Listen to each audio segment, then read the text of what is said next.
Jack really knows how to provoke Anne, doesn't he? Did you notice those words?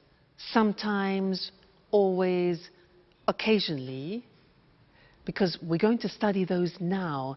And in English, they're called the frequency adverbs. And we usually use them with the simple present tense. And they describe how many times you do actions, frequency adverbs. Now, to help me introduce them, I have another teaching assistant. This is, ta-da, Mr. Dinosaur. Mr. Dinosaur is here to help you with the frequency adverbs. Dinosaur, D-I-N-O-S-A-U-R. Now, let's see at the screen how Mr. Dinosaur is going to help you. Well, look at the screen. Now, we're talking about adverbs of frequency, things which describe how often you do something, like habitual actions. Dinosaur. Look at the screen. We have D-I-N-O-S-A-U-R. Now, these letters represent a frequency adverb. Let's see if you can find them. What do you think O is when you do something a lot? Yeah, often. O is often. What about N? When you do, N is never. Good. N is never. What about A? Something that you do a lot. A is always. Good. What about S? S is sometimes. Very good, sometimes.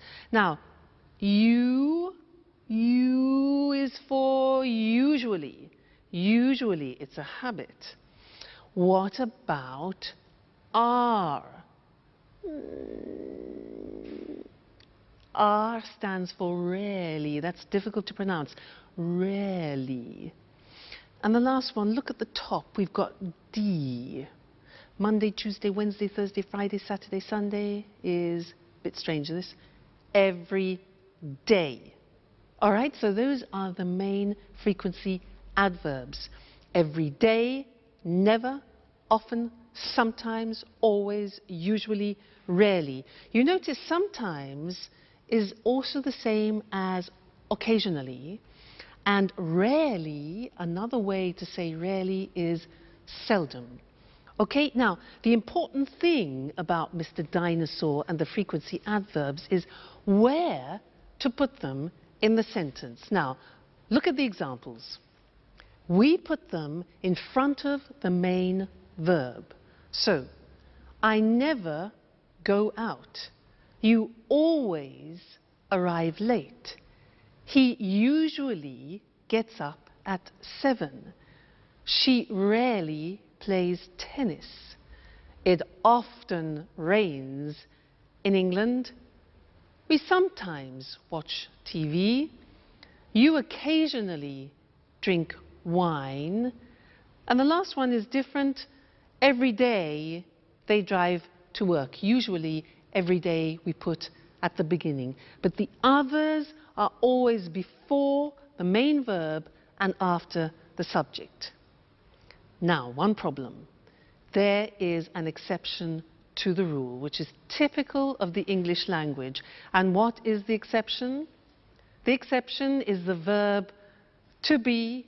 The verb to be is always an exception in English. Let's see how that works. Look at the example. He isn't often late. We are sometimes in a hurry. You see the position. The position of the frequency adverb is after the verb to be, not before. And that's the rule. So he isn't often late. We're sometimes in a hurry. They're never at home. And I'm always tired. So those are the frequency adverbs, very important, and we use them to describe our habitual actions. Now, in the next episode of That's Life, listen for this word, enough. Enough. It's a very strange word, because we're going to talk about that in the next lesson here in the studio. So, go and see That's Life. Bye.